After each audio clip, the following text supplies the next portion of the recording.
ఉదయం నుంచి మనం చూసుకుంటూ వస్తున్నటువంటి మాటలు ఒకసారి జ్ఞాపకం చేసుకుంటే,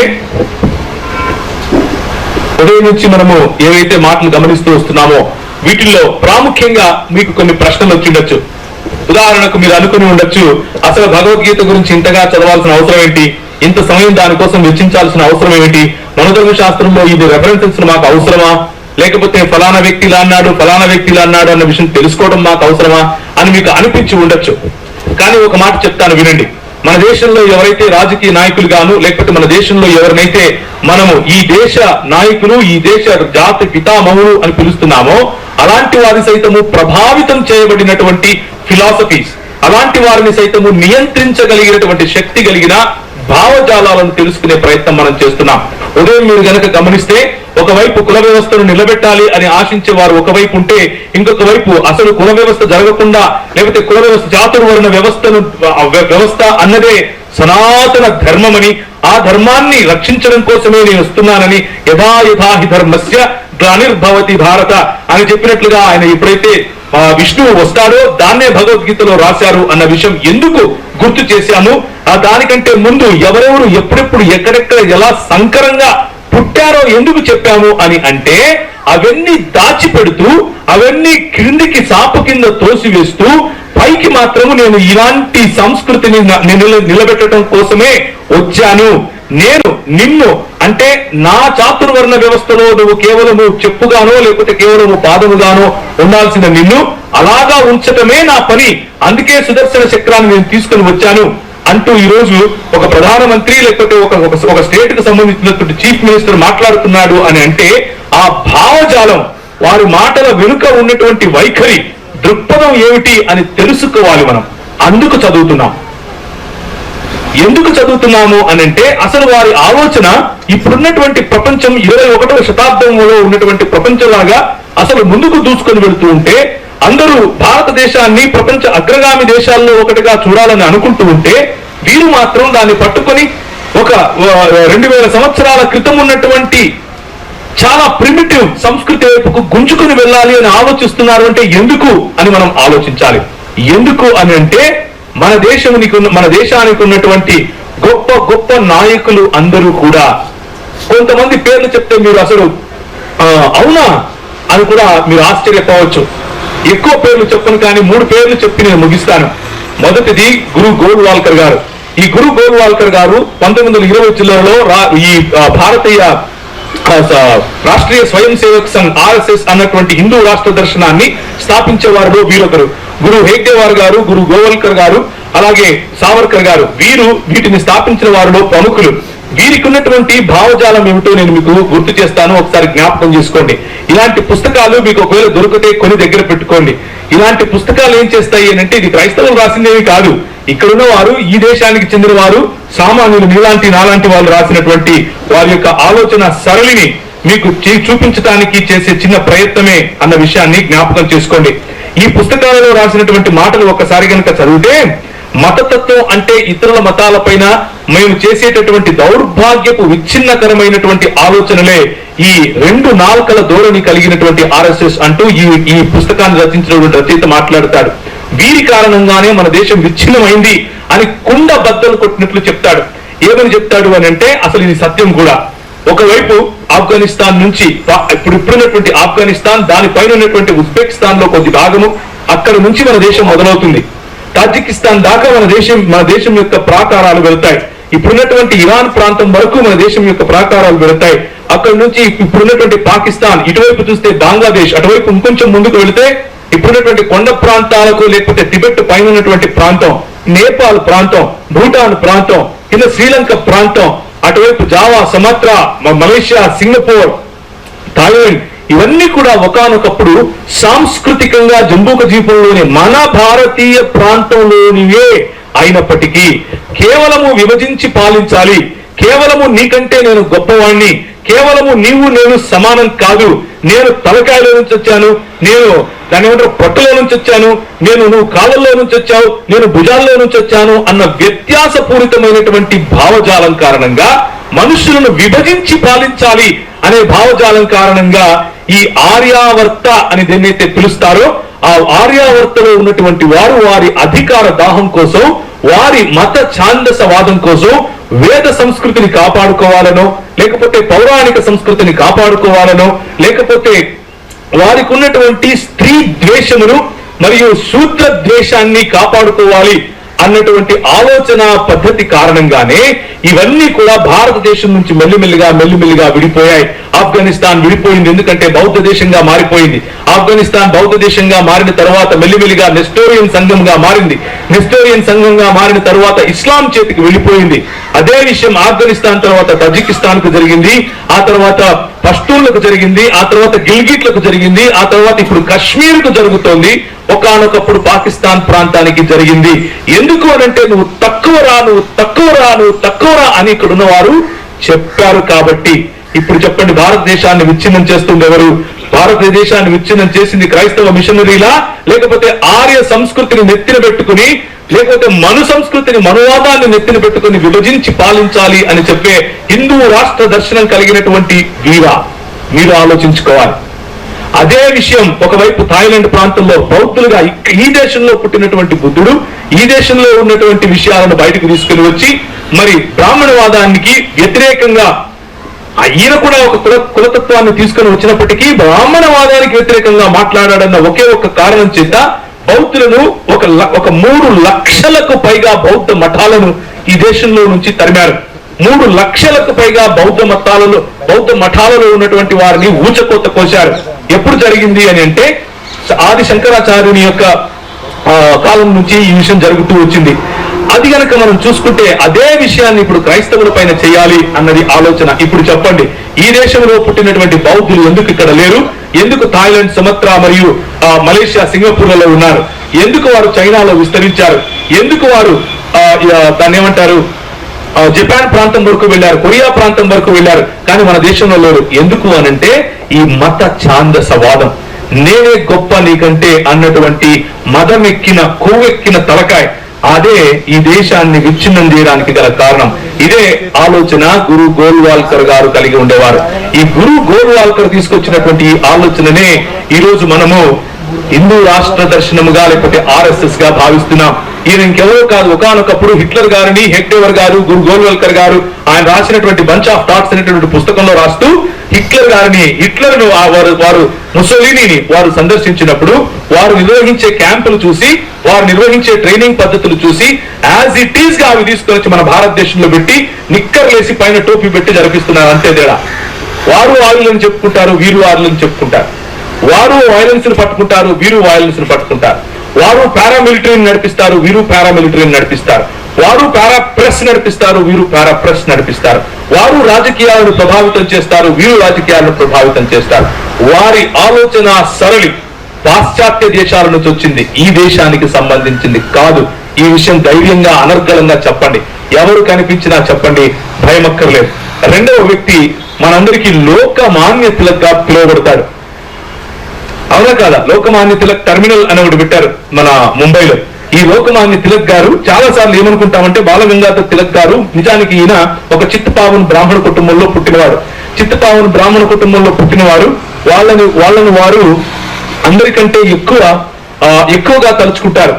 వారికంటే ఎక్కువ శ్రేష్ఠులు ఇంకెవరు లేరు అన్నది వారి ఆలోచన. వారి నాన్నగారు వడ్డీ వ్యాపారం చేసేవాడు.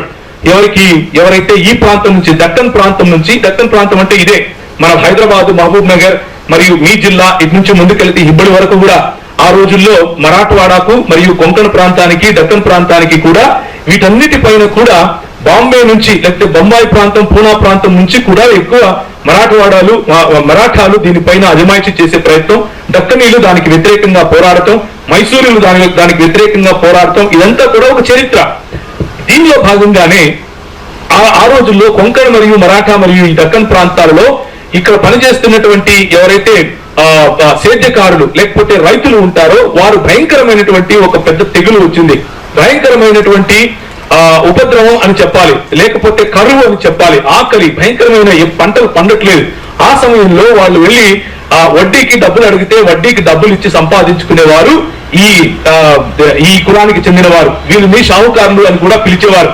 ఈ షావుకారుల కోసము వీరు దాదాపు సంవత్సరానికి 12 నుంచి 36% వడ్డీని వాళ్ళు వసూలు చేసేవారు. చక్రవడ్డీ, ఆ వడ్డీ, ఈ వడ్డీ అని చెప్పి దీన్ని చూసినటువంటి గవర్నమెంట్ వారు, అప్పుడున్నటువంటి బ్రిటిష్ గవర్నమెంట్ ఒక రూల్ పాస్ చేసింది. దాని పేరు ఏమిటి అని అంటే ధారా, అంటే డెక్కన్ అగ్రికల్చరిస్ట్ రిలీఫ్ ఫండ్, లేకపోతే రిలీఫ్ ఆర్టికల్ అన్నటువంటిది.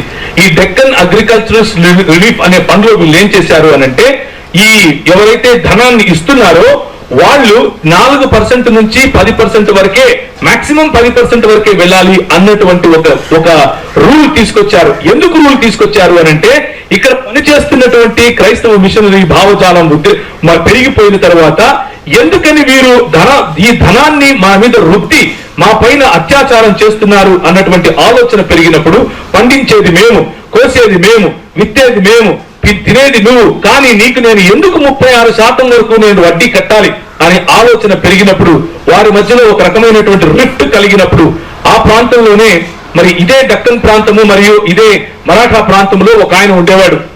ఆయన ఏం చేసేవాడు అని అంటే, ఆయన పేరు వాసుదేవ్ బలవంత్ ఫడ్కే గారు. ఫడ్కే గారు ఒక పారామిలిటరీని తయారు చేశాడు. ఆయన పని ఏమిటి అని అంటే, ఈ ఫడ్కే గారు ఆయనతో పాటి మహర్లను మరియు చమార్లను, అంటే అప్పటికే దళితులుగా ఉన్నటువంటి వారు, ఈ ఫడ్కే వారు బ్రాహ్మణుడు అయినప్పటికీ ఈయనకు కొంచెం అభ్యున్నత భావజాలం కలిగి ఇలాంటి వారిని సైతం వెంటేసుకుని ఈ పైసలు ఇచ్చి ఎవరైతే ప్రజలను కొల్లగొడుతున్నారో అలాంటి వారికి వ్యతిరేకంగా పోరాటం చేశాడు. తన సొంత భార్యకు గుర్రపు స్వారీ నేర్పించాడు, తన సొంత భార్యకు పోరాట పటిమ నేర్పించాడు. కానీ మనము ఎవరినైతే లోకమాన్యుడిగా పిలుస్తున్నామో, ఈ లోకమాన్యుడు ఏం నమ్మేవాడు అని అంటే, సనాతన ధర్మంలో ఉన్నటువంటి స్త్రీలు అసలు గుర్రం నడపడం ఏంటి, సనాతన ధర్మంలో ఉన్నటువంటి వీరు ఈ మహర్లు మరియు ఈ చమారులు ఏ విధంగా కట్టిపట్టిన వాళ్ళు గొడవకు వస్తారు, వాళ్ళు క్షత్రియులు కాదా కదా, కాబట్టి ఫడ్కే నేను విరోధిస్తున్నాను అని చెప్పి తనకున్న కేసరి మరియు మరాఠా అనేటటువంటి పత్రికల్లో రాయడం మొదలుపెట్టాడు. నంబర్ 1 ఆయన అన్న మాట ఏమిటి అనంటే, భారతీయ జాతికి కులమే వెన్నెముక, కులాన్ని నిర్మూలిస్తే ఫడ్కే చేసినట్లుగా నీకు సమానముగా నువ్వు మహర్లను, నీకు సమానముగా నీవు చమార్లను తీసుకొని వచ్చి పెడుతున్నావు, అందరినీ కలిపి ఒకే గద్దెనెక్కిచ్చే సతారాను ఒకరికి ఇవ్వాలని, బొంబాయిని ఒకటి ఇవ్వాలని నువ్వు ఆలోచిస్తున్నావేమో, కుదరదు అంటూ ఆయన పైన దండయాత్రకు వెళ్ళాడు మన లోకమాన్య తిలక్ గారు. ఇది ఈ తిలక్ యొక్క దేశభక్తి. ఇలాంటి వాళ్ళేమో దేశభక్తులు, మనము దేశాన్ని నిర్మిస్తున్నటువంటి మనమేమో దేశ ద్రోహులం. ఇది చెప్పండి. ఇప్పుడు దొంగొచ్చి పోలీసులను అడిగారంట దొంగతనం చేసేవా అని. అలా ఉంది ఈరోజు పరిస్థితి మంది. నంబర్ 1 కుల ప్రతిష్టను కోసము 26 నుంచి 36% ఇచ్చేటటువంటి ఆ వడ్డీ కాపాడుకోవటం కోసం తన నాన్న యొక్క బిజినెస్ లాంటి బిజినెస్ మెన్లను కాపాడుకోవాలని ఆయన చేసే పోరాటమేమో దేశభక్తి. మనం ఈ దేశాన్ని నిర్మించాలి, మనం ఈ దేశం కోసం పాటుపడాలి, ప్రాణం సైతం పెట్టాలి అని మనం పాటు పెడితే, మన పెద్దలు పాటు పెడితే అది మాత్రం దేశభక్తి కాదు, అవమానకరమైన ఆలోచన పద్ధతి. రెండవది, వారు ఆ రోజుల్లో స్త్రీలు, ఆ రోజుల్లో ఏంటి ఈ రోజుల్లో కూడా మనుధర్మ శాస్త్రము, భగవద్గీత, రామాయణము మరియు మిగిలిన కావ్యాల ప్రకారంగా, లేకపోతే వారికి ఉన్నటువంటి వేద సంస్కృతి ప్రకారంగా, వేద సంస్కృతిలో స్త్రీని ఒక భయంకరమైనటువంటి మనిషి కంటే, లేకపోతే పురుషుని కంటే 8 రెట్లు కోరికలు ఎక్కువ కలిగినటువంటి వ్యక్తిగాను, పురుషుని కంటే 8 రెట్లు ఎక్కువ పాపపు ఆలోచనలు కలిగిన వ్యక్తిగాను అభివర్ణించి, ఆమె నోటికి వేదము పఠించేంత శక్తి లేదు, ఆమెను అలా చేయకూడదు అని నమ్మాడు ఎవరు? తిలక్ గారు. ఆయన సిగ్గు లేకుండా తన ఆ పత్రికల్లో రాసి మరీ పంచిపెట్టాడు. ఎందుకు పంచిపెట్టాడు అని అంటే, ఆ రోజుల్లో స్త్రీలు ఆంగ్ల భాష చదువుకుంటారు అని చెప్పి మన వాళ్ళు వచ్చి, మన మిషనరీలు వచ్చి వారు ఒక చోట పోగేసి వారికి చదువులు చెప్తూ ఉంటే, స్త్రీలు మరియు శూద్రులకు మీరు ఎలా చదువులు చెప్తారు అంటూ ఆయన ఒక ఉద్యమాన్ని తీసుకొని వచ్చాడు.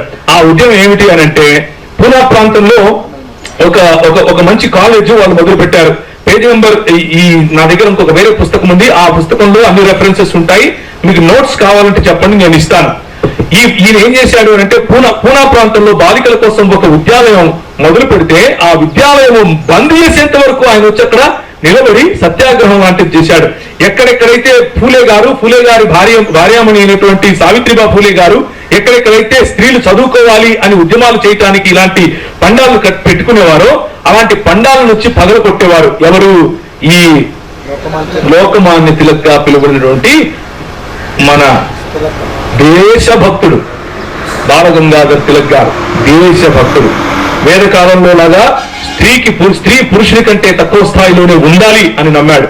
స్త్రీకి ఆంగ్ల భాష నేర్పించటము కేవలము తన భర్త యొక్క ఛాతి పైన ఎక్కువ భారాన్ని మోపటమే అని నమ్మాడు. ఎందుకు అనంటే వాళ్ళు గనక చదువుకుంటే అప్పటికే బాల్య వివాహాలు ఉన్నవారు దాదాపు ఆయన కళ్ళ ఎదుటే 490కి పైగా బాల్య వితంతులు కనిపిస్తూ ఉంటే వారికి పెళ్లి చేయాలి అనేటువంటి ఒక ఉద్దేశంతో రనాడే అనేటటువంటి ఒక ఉద్యమకారుడు ఆయన పనిచేస్తున్న సమయంలో డెక్కన్ సభ అని ఒకటి పెట్టారు.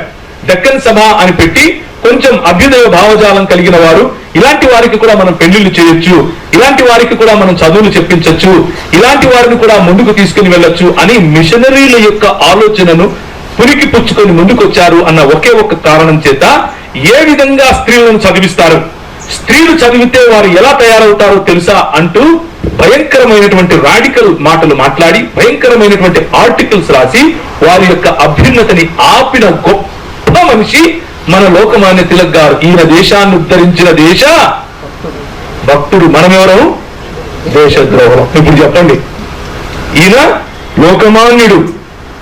పేజీ నెంబర్ 23లో నేను చదివేటటువంటి దాంట్లో ఫుల్మోని అనే బాలిక 11 సంవత్సరాలు 10 సంవత్సరాలు యాక్చువల్ గా 10 సంవత్సరాలు ఫుల్మోని అనే ఒక చిన్న బాలిక 10 సంవత్సరాల్లో తన భర్తతో రతి జరుపుతూ చనిపోతుంది. అంత చిన్న పుష్పవతి కూడా అయిందో అవలేదో తెలియనటువంటి ఆ స్త్రీకి, ఆ చిన్న పిల్లకు పెళ్లి చేసి బాల్య వివాహం చేసి ఆమె చనిపోతే అదొక పెద్ద నేషనల్ న్యూస్ తయారవుతుంది. నేషనల్ న్యూస్ తయారైనప్పుడు అక్కడ ఉన్నటువంటి కొంతమంది సమాజోద్ధారక్ అనేటటువంటి ఒక సంస్థ వారు ఆమె తరఫున పోరాడటానికి ముందుకొస్తారు. పోరాడటానికి వారికి తోడుగా క్రైస్తవ మిషనరీలు మరియు అభ్యున్నత భావజాలం కలిగిన వారు తోడుగా వచ్చి బాల్య వివాహాలను ఆపాలి, ఎక్కువ కనీసం 18 సంవత్సరాలు లేకపోతే 16 సంవత్సరాల వరకు స్త్రీ వచ్చేంత వరకు ఆమెకు పెళ్లి చేయకూడదు అన్న ఒక చట్టం తీసుకురావాలి అని పోరాడితే ఈయన అంటాడు వాళ్ళ ఇళ్లకెళ్ళి వాళ్ళని భయపడిస్తాడు, వాళ్ళ ఇళ్లకెళ్ళి వాళ్ళ పైన దాడులు చేపిస్తాడు, వాళ్ళు ఎక్కడెక్కడ మీటింగులు పెడుతుంటే అక్కడెక్కడికి వెళ్ళి వాళ్ళని అడ్డుకుంటాడు. ఏమంటాడు అనంటే ఇది హిందూ సమాజం పైన ఒక తీరని కలంకం అని అంటాడు. ఏంటి హిందూ సమాజం పైన తీరని కలంకం? 10 సంవత్సరాల పిల్ల ఒక వృద్ధుడితో రతి జరుపుతూ చనిపోతే అది కలంకం కాదు. దేశభక్తుడు చెప్తున్న మాట ఇది. ఆమె చచ్చిపోతే ఏం ప్రాబ్లం లేదు, కానీ హిందూ సనాతన ధర్మంలో చిన్నప్పుడే పెళ్లిళ్ళు చేస్తారు కాబట్టి అది జరిగి తీరాలి అనే సంకుచితమైన ఆలోచన కలిగిన వాడేమో ఈ దేశానికి దేశభక్తుడు. అది కాదండి, మన పిల్లలు కనీసం వారు పుష్పవతులు ఇవ్వనివ్వండి, కనీసం వారు చదువుకొనివ్వండి, కనీసం వారు కాలేజీలకు వెళ్ళనివ్వండి, వారికి ఒక డిగ్నిటీ ఉండాలి, వారికంటూ ఒక చిత్తం ఉంటుంది, వారికంటూ ఒక సృజనాత్మకత ఉంటుంది. దేవుడు వారిని కూడా ఆయన స్వరూపంలో చేశాడు, స్త్రీనిగాను పురుషునిగాను మనల్ని చేశాడని బైబిల్ చెప్తోంది అని చెబితే మనం ఎవరివి? దేశాన్ని విచ్ఛిన్నం చేసేవాళ్ళం. ఇది ఈ భావజాలాన్ని పోరాడటం కోసం మీకు ఇంత నేపథ్యం చెప్పాల్సి వస్తా ఉంది. మనకు చరిత్ర ఏ విధంగా వక్రీకరించి చెబుతున్నారో తెలియటం కోసం ఈ విషయం మీకు చెప్తున్నాను.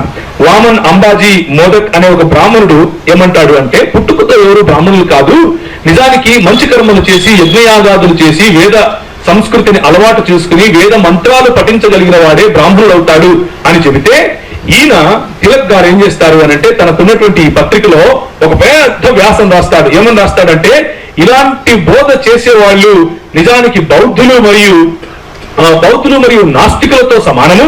ఇలాంటి వారిని ఏ విధంగా అయితే ఆనాడు శంకరాచార్యుడు కత్తివాతాన వీళ్ళందరినీ గురి చేసి చంపాడో అలా వీళ్ళని చంపాలి అని చెప్పాడు. రికార్డెడ్ ప్రూఫ్ ఇది. అలా వీళ్ళను చంపాలి, ఎలా మంచి పనులు చేసి బ్రాహ్మణ్యం పొందాలి అనుకున్నటువంటి ఆలోచన కలవారు.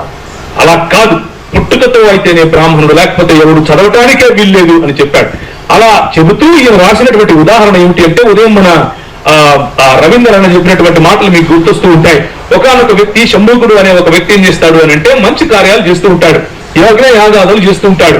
ఆ ఊళ్ళో ఒక బ్రాహ్మణుడు ఉంటాడు. సడన్ గా ఒకరోజు ఆయన కొడుకు చచ్చిపోతాడు. కొడుకు చచ్చిపోతే ఏమైంది రబ్బా వీడికి, ఏ రోగం లేదు అని ఆలోచించి వాడిని చూసి ఏడ్చి పరిగెత్తుకుంటూ రాముడి దగ్గరికి వెళ్తాడు. అయ్యా రామచంద్ర మహాప్రభు, నువ్వు గొప్ప రాజు, మరి నీ రాజ్యంలో ఒక బ్రాహ్మణుడి కుమారుడు ఎలాంటి తప్పు చేయకుండా ఎలా చనిపోయాడండి అని అంటే బ్రాహ్మణుడు ఆ బ్రాహ్మణుడు అడిగిన దానికి రాముడు ఇలా కళ్ళు మూసుకుని చూస్తాడు. విఠలాచార్య సినిమాల్లో ఇలా ఒకటి వస్తుంది కదా, అట్లేమో కనపడిందేమో తెలియదు కానీ కళ్ళు మూసుకొని చూసి ఇంతకు ఏమైంది అని అడుగుతాడు. అడిగితే నీ రాజ్యంలో ఒక శూద్రుడు ఒక అస్పృశ్యుడు వాడు వచ్చి నేను బ్రాహ్మణుడిగా నేను చేయాల్సిన యజ్ఞయోగాదులు ఇలాంటివన్నీ కూడా మంచి పనులన్నీ చేస్తున్నాడు, వాడు బ్రాహ్మణుడు అయిపోయే ప్రయత్నం చేస్తున్నాడు, ఇది ఎలా సాధ్యం అని బలగుట్టి అరుస్తే అచ్చా అలా అయిందా, అయితే ఒక్క నిమిషం ఉందని ఆయన గుర్రం తీసుకెళ్లి గుర్రం మీద ఎక్కి కత్తి పట్టుకుని బయలుదేరాడు. ఎందుకు బయలుదేరాడు? ఎవడు కనుక్కుందామని వెళ్ళాడు. ఆ కూర్చొని ఆయన మంచి పనులు చేస్తున్నాడు, ఆయన యజ్ఞయాగాదులు చేస్తున్నాడు, కనిపించిన వాళ్ళకి సేవ చేస్తున్నాడు, కనిపించిన వాళ్ళకు ఎలా పోయి నువ్వు ఎందుకు చేస్తున్నావు ఇదంతా ఏంటంటే, ఏమో అయ్యా మా పంతులే చేయగా చూశాను, మా పంతులే చేసింది నేను చేయాలనుకున్నాను, నేను కూడా అలా మంచోటిగా తయారైతే తప్ప అన్నాడు. నువ్వు శూద్రునివి, నువ్వు మేచ్చునివి, నువ్వు దాసునివి, నువ్వు దస్యునివి, నువ్వు నాగువు, నువ్వు రాక్షసునివి, నువ్వు ఇలా అవడానికి వీల్లేదు అని చెప్పి కత్తి తీసి తలనరికాడు. ఇది శంభూకవదనం అంటే, ఇది రామాయణంలో ఒక భాగం. అలాంటి రామరాజ్యం తీసుకొస్తాను అని సిగ్గు లేకుండా ఆయన పేపర్లో రాశాడు. ఏంటి రామరాజ్యం అంటే, నువ్వు చదువుకుని బ్రాహ్మణులాగా అయితే నీ తల నరుకుతాను అని చెప్పడం రామరాజ్యం. అర్థమవుతుందని చెప్పేది. అందుకు ఈరోజు ఉదయం చరిత్ర చదివారు మీరు.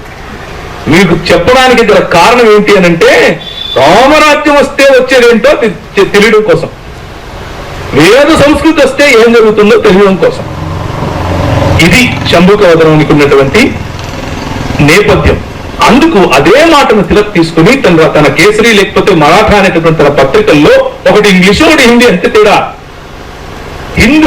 హిందూ రాష్ట్ర భావజాలం లేకపోతే హిందూ రాష్ట్ర దర్శనానికి ఉన్నటువంటి ఈ భావజాలాన్ని ఆయన పుణికి పుచ్చుకుని ఆర్టికల్స్ రాయడం మొదలుపెట్టాడు. ఈ వ్యక్తి అంటే వామన్ అంబాజీ మోదక్ అనే వ్యక్తిని ఊచకోత కోయాలి అని ఒక పెద్ద మూవ్మెంట్ తీసుకొచ్చాడు. ఆ తర్వాత ఆయన తగ్గి ఆయన పక్కకి వెళ్ళిపోయాడు. ఆ కథ వేరే. ఇక చివరిగా ఇంకొక మాట చెప్పి ముగిస్తాను. మనకందరికీ చిరపరిచితురాలు, మనకందరికీ స్ఫూర్తిదాతగా, ముఖ్యంగా మన స్త్రీలు, మన అక్కలు, మన చెల్లెళ్ళు, ఇలాంటి వారు పండిత రమాబాయి గారి గురించి చదివినప్పుడు ఎంత సంతోషిస్తారు. ఒక స్త్రీ జాతిలో ఉన్నటువంటి వ్యక్తి ఇంత గొప్ప కార్యాలు చేసింది అని సంతోషిస్తారు. కేవలం మన స్త్రీలు, మన అక్కలు, మన చెల్లెళ్ళే కాదు, మన భారతదేశంలో ఉన్నటువంటి సామాన్య ప్రజలు ఎవరైనా సరే ఆమె చేసినటువంటి సేవా సదనంలో ఆమె చేసేటటువంటి లేకపోతే శారదా సదనంలో ఆమె చేసేటటువంటి మంచి కార్యాలు విన్నవారు ఎవరైనా సరే అప్రిషియేట్ చేస్తారు. కానీ మహాదేశభక్తుడైనటువంటి తిలక్ గారు మాత్రం ఏం చేశారు అని అంటే, చదువుకున్నటువంటి ఈ స్త్రీలు ఇలాంటి తప్పుడు కార్యాలు, పాప కార్యాలు చేస్తారు. ఈమె చేసినటువంటి పాపకార్యం ఏమిటి అని అంటే, మన దేశంలో ఇంతమంది ఇంద్రుడు, చంద్రుడు మొదలగు ఇంతమంది దేవతలున్నా ఈమె ప్రార్థన చేస్తే కనపడలేదంట. ఈమె వాళ్ళకు అట్రాక్టివ్ గా లేదు. యేసుక్రీస్తుకేమో ఈమెకు అట్రాక్టివ్ గా ఉంది.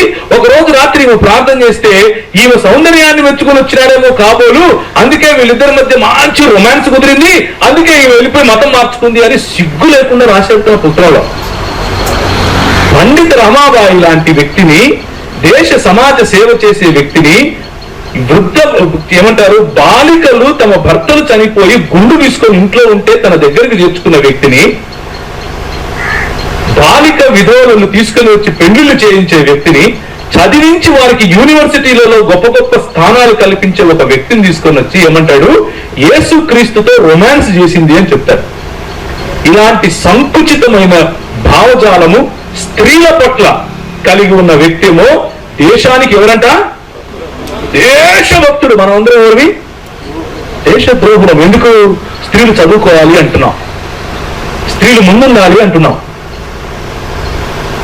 స్త్రీలు నాతో సమానం అంటున్నాం, స్త్రీ వేదాభ్యాసం చేయాలి అంటున్నాం. అందుకు మనం దేశద్రోహులం. ఇప్పుడు చెప్పండి, మన భారతదేశాన్ని విచ్ఛిన్నం చేశామా? చేశాం. ఏ భారతదేశాన్ని విచ్ఛిన్నం చేశాం అంటే, ఇదిగో ఈ తిలక్ కావాలనుకుంటున్నటువంటి భారతదేశాన్ని తునాతునకలు చేశాం. దేవునికి స్తోత్రం కలుగును గాక. కానీ మహాత్మా ఫూలే గారు కోరుకున్నటువంటి భారతాన్ని నిర్మించాం, అంబేద్కర్ గారు కోరుకుంటున్నటువంటి భారతదేశాన్ని నిర్మించాం. వారు కోరుకోవడానికి కారణం కూడా మనమే. వారికి ఎక్కడి నుంచి వచ్చింది ఆ ఆలోచన? క్రైస్తవ మిషనరీలు, మన తల్లిదండ్రులు నేర్పినటువంటి ఆలోచన. లేకపోతే వాళ్ళకి ఎక్కడి నుంచి వచ్చింది? మనోరమ శాస్త్రం నుంచి వచ్చిందా? కాదు, మన పెద్దలు నేర్పితే వచ్చింది. Therefore my brothers, my sisters, ఇంకా చెప్పడానికి చాలా ఉన్నా. సంక్షిప్తంగా నేను ముగించి ప్రశ్న జవాబులకు అలాగే మీ రివ్యూకు సమయం వదిలేస్తాను. ఒక్క మాట జ్ఞాపకం చేసుకోండి. మనకు దొరికినటువంటి ఈ గొప్ప శుభ అవసరం, గొప్ప శుభ సమయం మళ్ళీ మన పిల్లలకు రాకపోవచ్చేమో. ఎందుకు అనంటే, ఉత్తరం యత్ సముద్రస్య హిమాద్రేశ్చేత్ దక్షిణం వర్షతద్ భారతం నామః భారతీయత్ర సంతతి అంటూ పైన ఉత్తరాన ఉన్నటువంటి హిమాలయాల నుంచి కింద దక్షిణాన ఉన్నటువంటి వింధ్య సాత్పుర పర్వతాలు, దాని కింద ఉన్నటువంటి జలములు, లేకపోతే సముద్రం వరకు ఉన్నటువంటి భారతదేశంలో నా ప్రజలు ఉన్నారు అని వీళ్ళు ఏదైతే రాసుకున్నారో, దీని ప్రకారంగా వీళ్ళు ఏం చేస్తున్నారు అని అంటే, మొన్నటికి మొన్న కాకినాడ ప్రాంతంలో కొందరు వెళ్ళి బాప్తిసాలు ఇస్తున్నారు. ఏమని, ఈ మా వాళ్ళు రక్షింపబడ్డారు వీళ్ళు కాబట్టి వీళ్ళు గోదావరిలో ముంచి వీళ్ళకు బాప్తిసం ఇద్దామని ఇస్తూ ఉంటే వందలకు వందల మంది వచ్చి ఆపారు. ఎందుకు అని ఆపారంటే, గంగే చ యమునే చ గోదావరి సరస్వతి నర్మదే సింధు కావేరీ జలే స్మిత్ సన్నిధిం కురు అని వాళ్ళకొక మంత్రం ఉందంట. దాని కారణంగా గోదావరి మొత్తం హిందువులదే, గోదావరిలో క్రైస్తవులు ముంచడానికి వీల్లేదు అంటున్నారు. అర్థమైందా మీకు నేను చెప్పేది? మీ ఇంటికి ఇల్లు అని పేరు రాశారనుకోండి, ఇల్లు అన్న పదం హిందువులది, ఈ ఇల్లు మీరు కాదు బయటికి పోండి అంటారు. అర్థమైందా ఎందుకు మీకు హిస్టరీ చెప్పాల్సి వస్తుందో? మనం ఇలా కళ్ళు మూసుకుంటే ఇంకొక 5 సంవత్సరాలు అలా కళ్ళు మూసుకుంటే ఈ దేశంలో క్రైస్తవులు ఉండేవారంట అని ఇలాంటి న్యూస్ పేపర్లలో వస్తుంది. ఆ న్యూస్ పేపర్ కనిపెట్టే ముందు మనం మళ్ళా అర్థమవుతుందా? That is the problem my brothers. అందుకు మనం తెలుసుకోవాలి. అందుకు గీతలో ఉన్న సారాంశం కావాలి, అందుకు స్మృతుల్లో ఉన్న సారాంశం కావాలి, అందుకు రామాయణ మహాభారతాల్లో ఉన్న సారాంశం కావాలి. అవి తెలుసుకుని మనం పరలోకం పోవడానికి కాదు, అవి తెలుసుకుని వాళ్ళ భావజాలం ఏంటో అర్థం చేసుకోవాలి. వాళ్ళ భావజాలం. మొన్నటికి మొన్న గోదావరి మాదంటున్నారు. ఆ గోదావరి ఒక ఆయన మన దేశ కవి అంటాడు. ఏమంటాడు అని అంటే, గాంధీ పుట్టిన దేశమా ఇది, నెహ్రూ కోరిన సంఘమా ఇది అంటూ సామ్యవాదం రామరాజ్యం ఉండే కాలమా ఇది అంటే ఒక పాట పాడతాడు. మీకు గుర్తు, చిన్నప్పుడు రేడియోలో వచ్చేది పాట. ఎవరికైనా వచ్చింటే పాడండి పర్లేదు. రామరాజ్యం సామ్యవాదం ఒక పక్క ఉండడానికి అసలు వీలలేదు. రామరాజ్యంలో శంభూకుని మధురం ఉంటుంది, రామరాజ్యంలో సీతా అగ్ని ప్రవేశం ఉంటుంది, రామరాజ్యంలో తన కొడుకులతోనే ఆయన కొట్లాడతాడు. సామ్యవాదంలో ఇవన్నీ ఎక్కడి నుంచి వస్తాయి? సామ్యవాదం బైబిల్ నుంచి వస్తుంది. మనందరం సమానం అని చెప్పే ఆలోచన బైబిల్ నుంచి వచ్చింది. అదే ఉదయం నుంచి చూసుకొచ్చాం. అందుకు మీకు గీతా ఉపదేశం చేశాం. అందుకనే గీతలో ఉన్నటువంటి యథా యథా హి ధర్మస్య అన్న విషయాలు చెప్పాం. అలాగే అదే పాటలో ఇంత గొప్ప నదులు, గోదావరి మరియు కృష్ణాదుల నదులు, ఇంత గొప్ప పుష్కలంగా ఉన్న నదులు ఉప్పు సముద్రం పాలవుతుంటే మనం చూస్తూ ఉన్నాం అని ఆ రచయిత బాధపడతాడు. ఇది ఈ దేశంలో ఉన్న సంస్కృతి. కానీ మన పెద్దలు, మన నాయకులు ఏం చేశారు? ఉప్పు సముద్రం పాలవుతున్నటువంటి ఆ గోదావరి నదీ జలాలను ఒక కెనాల్ ద్వారా ఒక వైపుకు తీసుకుని వచ్చారు. గోదావరి ప్రాంతంలో వెళ్లి కలవాల్సినటువంటి, సముద్రంలో కలవాల్సినటువంటి నదులను ఆ కెనాల్ ద్వారా, కాలువల ద్వారా ఎక్కడి వరకు తీసుకెళ్లారు? ప్రకాశం జిల్లా వరకు తీసుకెళ్లారు. కొన్ని లక్షల ఎకరాలు ఈ రోజుకు సుభిక్షంగా పండుతాయి. కృష్ణా గుంటూరు డెల్టా ఏదైతే ఉందో ఆ డెల్టాలో వెళ్లి సముద్రంలో కలవాల్సిన నీటిని, ఆ నదీ జలాలను కేవలం అలా వృధాగా పోనివ్వకుండా డెల్టా ప్రాంతంగా మలిచారు. ఆ కాలువను మొత్తాన్ని నిర్మించారు. ఒక్క కాలువ, వేల సంవత్సరాల నుంచి వీళ్ళు ఉన్నారు కదా, ఒక్క కాలువ కట్టలేదు. మన తల్లిదండ్రులు, నిన్ను నన్ను ఆత్మీయంగా కన్న మన తల్లిదండ్రులు, వాక్యోపదేశం ద్వారా కన్న మన తల్లిదండ్రులు 200 సంవత్సరాల్లో మన ప్రాంతాన్ని సుభిక్షంగా, అన్నపూర్ణగా మార్చారు. ఇది మన భావజాలానికి వాళ్ళ భావజాలానికి ఉన్న తేడా. దేవునికి స్తోత్రం కలుగును గాక. ఎందుకు ఇది మీకు చెప్తున్నాను అని అంటే, రామరాజ్యానికి సామ్యవాదానికి ఉండే తేడా చెప్తున్నాను. రామరాజ్యంలో నీకు అన్నం కావాలి అని అంటే నిన్ను తాకకూడదురా నాయనా, నువ్వు బయటికి వెళ్ళు అని అంటారు. సామ్యవాదంలో, బైబిల్ చెప్పే సామ్యవాదంలో ఈ వనరులన్నీ మనవి, ప్రభువు మనకిచ్చాడు, మన అందరము సమానంగా పంచుకోవాలి అని చెప్తాడు. రామరాజ్యంలో తిలక్ గారు పోరాడినట్లుగా వడ్డీ వ్యాపారుల కోసం కొమ్ము కాస్తూ, అంటే వైశ్యులను కొమ్ము కాసేందుకు రాజులు ఉంటారు. కానీ సామ్యవాదమైనటువంటి బైబిల్ గ్రంథం చెప్పే రాజ్యంలో నువ్వు సంపాదించిన దాంట్లో 10% ఇవ్వరా బాబు అని చెప్తారు. ఎందుకు ఇవ్వమంటారు?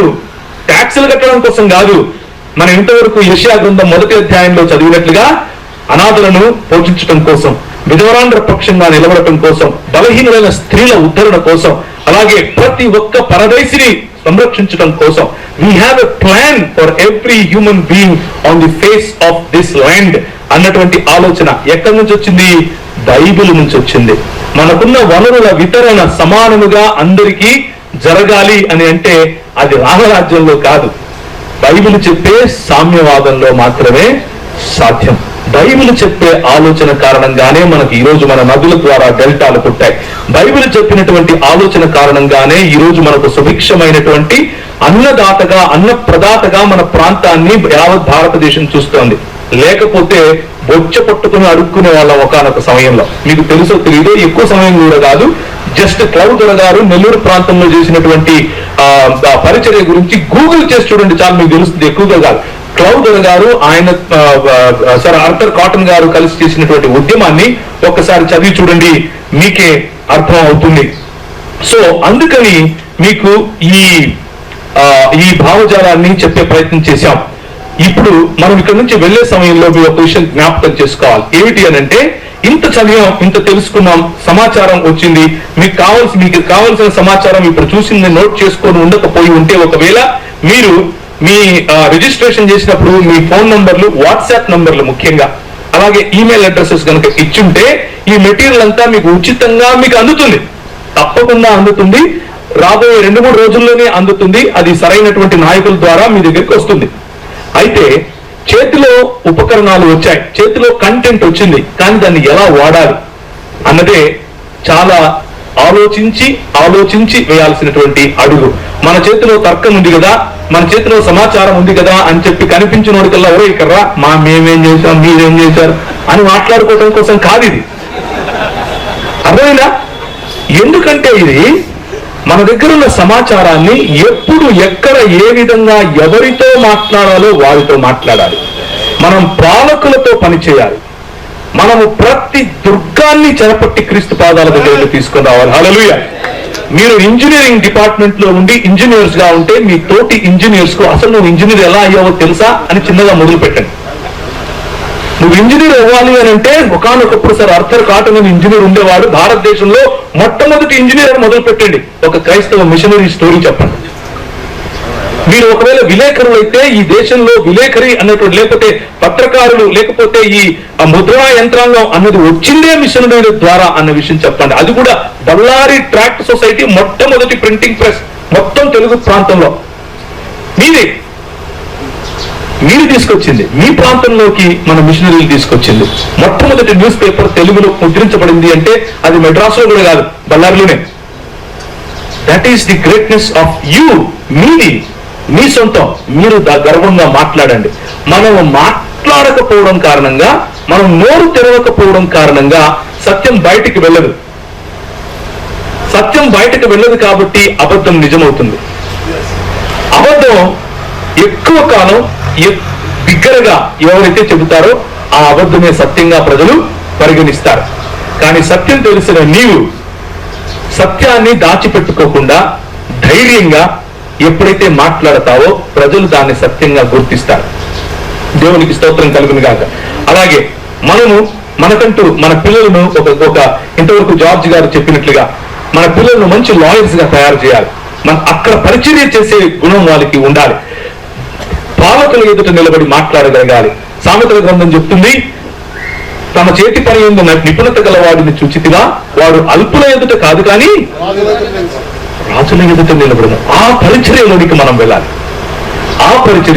వెళ్ళాలి. మన పిల్లలు ఎంతసేపు గిటార్ కొట్టేసి, లేకపోతే కీబోర్డ్లు వేసేసి, సంతలో బైబిల్ పట్టుకుని అలా వెళ్ళిపోయి నేను పరిచర్య చేసేసాను అని సంతోషపడిపోతున్నారు అని అంటే, మనం చెప్పే ఉదాహరణలు అక్కడి వరకే సంకుచితంగా ఉన్నాయేమో అని ఆలోచించాలి.